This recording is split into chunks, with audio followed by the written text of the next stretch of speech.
কর্তা তারা বলে রিপোর্ট দেন, একটা তদন্ত রিপোর্ট আপনারা তো দেন। আমরা তদন্ত রিপোর্ট অবশ্য দিই না, আমাদের অন্য রিপোর্ট দেওয়া লাগে, কেএমআইএস রিপোর্ট, তারপরে ব্যালেন্স শিট রিপোর্ট, আইটির বিভিন্ন রিপোর্ট দেয়। তো রিপোর্টটা হচ্ছে আসলে টপ লেভেল মানে ম্যানেজমেন্টের জন্য, একটাকে যে রিপোর্টটা দেখেছে। আর অ্যালার্ট হচ্ছে আমাদের জন্য। অ্যালার্টটা হচ্ছে রিয়েল টাইম। একজন অ্যাটাকার আপনাকে অ্যাটাক করছে, এটা কিন্তু রিয়েল টাইম আপনাকে দেখতে, ওটা রিপোর্ট দিলে হবে না। আজকে সারাদিনে কতগুলো আইপি থেকে অ্যাটাক আসছে, এটা কালকে সকালে আসবে, একটা রিপোর্ট বানাবেন, এই রিপোর্টটা সিটিও স্যারকে দেখাবেন। চিফ টেকনোলজি অফিসার আমাদের সিটিও স্যার প্রতিদিন এসে এই রিপোর্টটা দেখে যে কালকে দিনে আমাদের ব্যাংকে কতগুলা বাইরের আইপি থেকে অ্যাটাক আসছে, কয়টা অ্যালাউ হয়েছে, কয়টা ব্লক হয়েছে, মানে কোন কোন কারণে যে ব্লক হয় নাই, সে কেন ব্লক হয় না, এই রিপোর্ট আমরা তাকে প্রতিদিন আমাদের দেওয়া লাগে। এইটা হচ্ছে রিপোর্ট তার জন্য। কিন্তু যখনই একটা অ্যাটাক আসে, সেটা কিন্তু রিয়েল টাইম আপনাকে ডিটেক্ট করতে হবে, সেটা করে সকের লোক। কারণ অ্যাটাক হয়ে যাওয়ার পরে একদিন পরে ওইটা নিয়ে আসলে ইনভেস্টিগেশন করার কোনো মানে আপনি কোনো উপকারিতা পাবেন না। সো রিপোর্টটা হচ্ছে টপ লেভেল ম্যানেজমেন্টের জন্য, আর অ্যালার্ট হচ্ছে সবার জন্য। তো এসআইএম আপনাকে এই ফ্লেভারটা দিবে, আপনি অ্যালার্টও জেনারেট করাতে পারবেন, রিপোর্টও জেনারেট করাতে পারবেন, যেটা আপনার যখন দরকার। এই যে অ্যালার্ট হচ্ছে, এগুলো অ্যালার্ট থেকে আপনারা ইনসিডেন্ট ক্রিয়েট করতে পারবেন। এখন সে আপনাকে সব ধরনের ডাটা আপনার থেকে নিতে পারবে। যেমন মনে করেন যে অ্যাবনর্মাল অথেন্টিকেশন। অ্যাবনর্মাল অথেন্টিকেশন বলতে কি বোঝায়? ব্রুট ফোর্স অ্যাটাকের নাম শুনছেন? ব্রুট ফোর্স অ্যাটাকের নাম, এই ব্রুট ফোর্স অ্যাটাক হচ্ছে কি অ্যাবনর্মাল অথেন্টিকেশন। মানে একটা আইপি থেকে মেশিনের মাধ্যমে, মানে সফটওয়্যার দিয়ে আপনি এই পিসিতে যদি নিজে নিজে লগ ইন করেন, আপনি 1 মিনিটে 3 বার, ম্যাক্সিমাম 5 বার লগ ইন করতে পারবেন।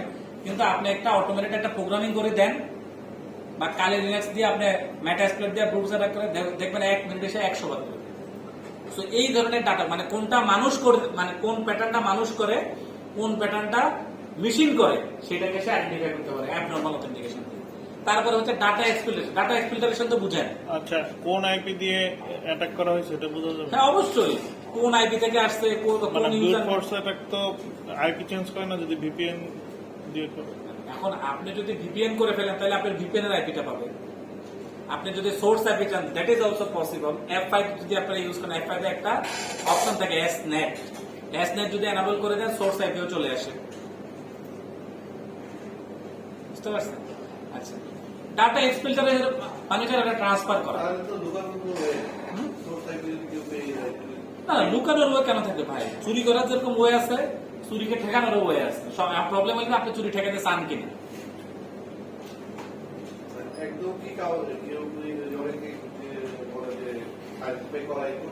না না, এরকম কোন জিনিস ভাই, মানে মানুষ আবিষ্কার করছে এরকম কোন জিনিস নাই। আল্লাহ আবিষ্কার করলে সেটা তো আল্লাহ, মানুষ আবিষ্কার করতে সেটা ট্রেসেবল করা যাবে না। সবই সম্ভব, আজকে না সম্ভব হইলে কালকে সম্ভব হবে, সেটা একদিন সম্ভব হয়ে যাবে।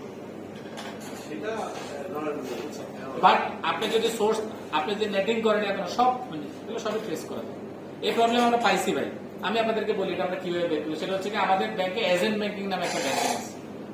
আমাদের ব্যাংকে একটা সার্ভিস আছে। এজেন্ট ব্যাংকিং এর অনেকগুলো আউটলেট আছে, আমাদের বিভিন্ন জায়গায় আউটলেট আছে। এই আউটলেট গুলো কিন্তু থার্ড পার্টি আউটলেট, মানে ওইখানে ব্যাংকের লোকজন বসে না, থার্ড পার্টির কাছে দেওয়া। বিকাশের অফিস দেখছেন না, ওরকম আর কি। বিকাশের অফিস কি, মানুষজন ভাড়া নেয়, মার্চেন্টরা ভাড়া নিয়ে বিকাশের সার্ভিস চালায়। তা আমাদের একটু এজেন্ট ব্যাংকিং আছে। এজেন্ট ব্যাংকিং এর সার্ভিস হচ্ছে থার্ড পার্টি। আপনার একটা বড় দোকান আছে, আপনার মানে এজেন্ট ব্যাংকিং করার জন্য আপনার রিকোয়ারমেন্ট আছে, আপনার 10 লাখ টাকা থাকতে হবে, আপনার একটা এত স্কয়ার ফিট জায়গা থাকলে ব্যাংক আপনাকে, ডাচবাংলা ব্যাংক আপনাকে এজেন্ট ব্যাংকিং করার লাইসেন্স। আপনি এরকম একটা দোকান ভাড়া নিয়ে আপনি এজেন্ট ব্যাংকিং করলেন। এখন এজেন্ট ব্যাংকিং এর যে কম্পিউটারটা আছে, সেই কম্পিউটারটা কিন্তু ডাচবাংলা ব্যাংকের কম্পিউটার না, সেটা আপনার নিজের কম্পিউটার। এখন আপনার কম্পিউটার দিয়ে ডাচবাংলা ব্যাংকের এজেন্ট ব্যাংকিং এর পোর্টাল ইউজ করে আপনি কাস্টমারকে টাকা দেন, ফিঙ্গারপ্রিন্ট ইউজ করে টাকা দেন।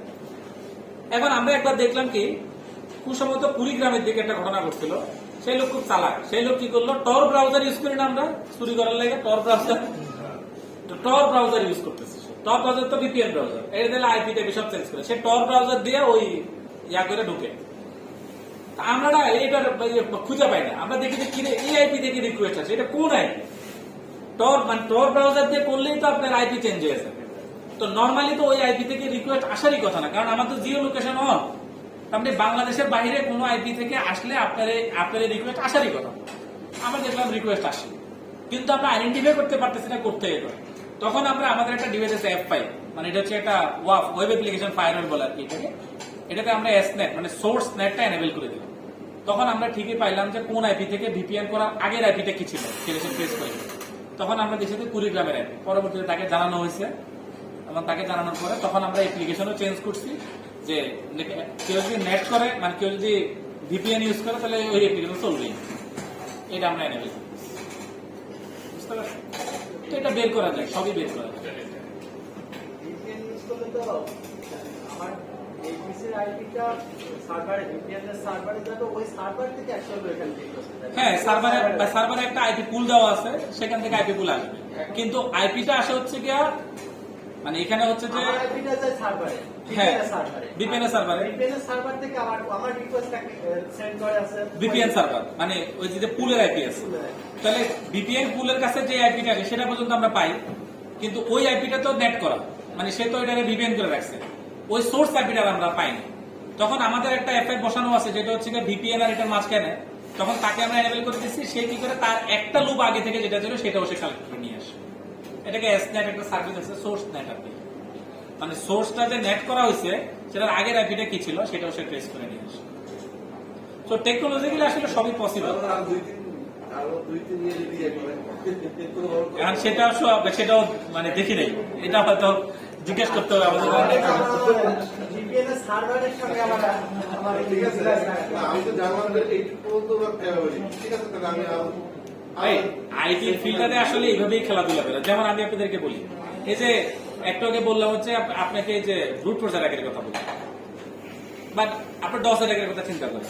যখন ডিডোস অ্যাটাক চালানো হলো তখন কি করলো যে আমরা সবাই মিলে একটা সার্ভারে আপনি পিং করা শুরু করেন, তাহলে দেখবেন ওই সার্ভারটা আস্তে করে স্লো হয়ে গেছে। আরো 100 জন মানুষ নিয়ে এসে পিং করেন, ওই সার্ভারটা ডাউন হয়ে যাবে। এখন আপনি যখন ফায়ারওয়েল বসাবেন, তো ফায়ারওয়েলের তো ভাই বসানোর তো কিছু এফেক্টিভনেস আছে, হুদা তো মানুষ ফায়ারওয়েল বসায় না। আর ফায়ারওয়েলে যদি ডিডোস প্রোটেকশন আপনি কিনেন তাহলে কি করবে, সে দেখবে যে আমার একটা আইপি থেকে এরকম 100টা আইপি থেকে রিকোয়েস্ট আসছে, আইসিএমপি প্যাকেট পাঠাচ্ছে। সে কি করবে, 5টা প্যাকেট পরে সে ড্রপ করে দেবে। তাহলে 5টা রিকোয়েস্ট আসলে এরপরে ড্রপ। এখন ডিডোস কি বন্ধ হয়েছে? বন্ধ হয় না। সে তখন কি করে, তার প্যাটার্ন চেঞ্জ করে। যে ডিডোস করে সে দেখে যে 5টা আইপি রিকোয়েস্ট গুলো ব্লক করে দেয়। সে কি করে, 4টা আইপি দেয়, তারপরে 1 মিনিটের পজ দেয়, পজ দিয়ে আবার 4টা পাঠায়। কারণ সে তো জানে কি 5টা পিং গেলেই ব্লক করে দিবে সে, তাহলে আমি 5টা পাঠাবো না, 4টা করে পাঠাবো। আচ্ছা, এখন 4টা করে যখন পাঠানো গেল তখন আবার ডস মানে যে ডস সলিউশন পেয়েছে সেইটা এবার আপডেট করলো যে কোন ইন্টারভেলে যদি পজ খায় এবং আগের আইপি আর পরের আইপি যদি এক থাকে তাহলে ব্লক করে দেবে। তখন আবার যারা ডিডোস অ্যাটাক করে তারা আবার কি করলো, তারা নেটিং করা শুরু করলো যে আইপি এবার চেঞ্জ হবে, প্রতিটা 4টা পিং যাবে আইপি চেঞ্জ, 4টা পিং যাবে আইপি চেঞ্জ, একটা আইপি লুপ বানাই ফেলছে। বুঝছেন? তো এটাই হচ্ছে খেলা, মানে এইটা দেয় এইটা আবিষ্কার করে। এটা মানে যিনি চলেছে যে ভাইরাস আবিষ্কার করে সেই কিন্তু অ্যান্টিভাইরাস আবিষ্কার করে। সকালে ভাইরাস আবিষ্কার করে, বিকাল বেলা তার এই যে অ্যান্টিভাইরাস বাজারে আসে। এইভাবেই চলতেছে ভাই। সন্ত্রাসী আর অ্যাডভোকেটের একটা কোলাবোরেশন। হ্যাঁ হ্যাঁ, এইভাবেই চলতেছে। This is nothing else. এখন আপনি যেটা বললেন সেটা যদি দেখা গেল যে ওইভাবে যদি কেউ ট্রাই করা শুরু করে, তাহলে ওটারও সলিউশন কেউ না কেউ আবিষ্কার করে ফেলছে, হয়তো আমি জানি না, হয়তো যারা আমাদের নেটওয়ার্কে যারা কাজ করে তারা হয়তো আরো ভালো জানে। জিনিসটা এরকম ভাই, সলিউশন থাকবেই। আপনি এফটিপির মাধ্যমে ফাইল ট্রান্সফার করতে পারেন। ফাইল ট্রান্সফার করলে ফাইল ট্রান্সফারে নর্মালি আমরা থ্রেশহোল্ড বলে দেই যে একটা পিসি থেকে মনে করেন যে আপনি সারাদিনে 500 এমবি ট্রান্সফার করতে পারবেন। এটা আপনার জন্য লিগেল। 500 এমবির বাইরে যাবে সে আপনাকে অ্যালার্ট দিবে। এইটা আমরা চালু করার পরে আমাদের ব্যাংকে মুভি ডাউনলোড করা বন্ধ হয়ে গেছে। না, আমাদের ব্যাংকে একটা মুভি সার্ভার ছিল, মানে লোকজন এতটাই ফেসিলিয়েশন, মনে করেন একটা মুভিটা নামানো হয়েছে 1080p, 1000